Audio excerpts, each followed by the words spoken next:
अगर आप इस चैनल को सब्सक्राइब नहीं किए हैं तो प्लीज सब्सक्राइब जरूर करें।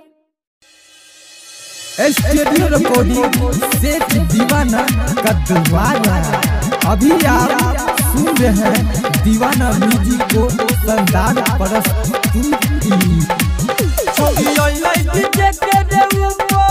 छोरी बनल जमाल हेरे सुपर,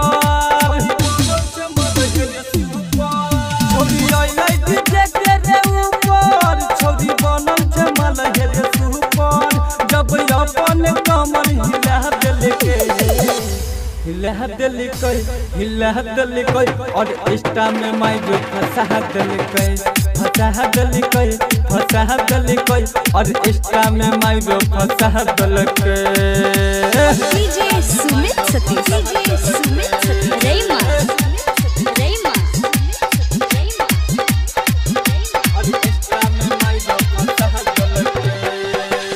जदरा जवानी एकर बढ़ल टिकोरा, एकरो जवानी के नहीं छै रे जोरा। जदरा जवानी एकर बढ़ल टिकोरा, एकरो जवानी के नहीं छै रे जोरा। जब अपन ढोरी दिखाबै सब छौरा के मुड सन कहबै।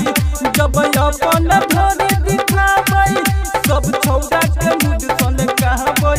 ई त बुढ़बा के जोश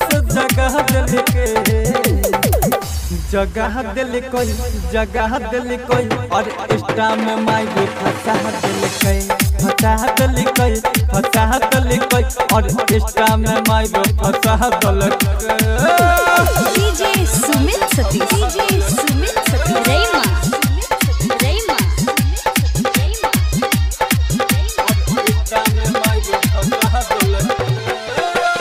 अइलै बंगाल से गजबे के माल छै, स्टेज के ऊपर मचाबै धमाल छै। अइलै बंगाल से गजबे के माल छै, स्टेज के ऊपर मचाबै धमाल छै। जब से ठक के गाना लगाबै मोबाइल में पिन घुसियाबै। जब से ठक के गाना लगाबै मोबाइल में पिन घुसियाबै। जब छोरा सब ऊपर चढ़ी गेलै और इंस्टा में माइक फंस गेलै और इंस्टा में माइक फंस गेलै।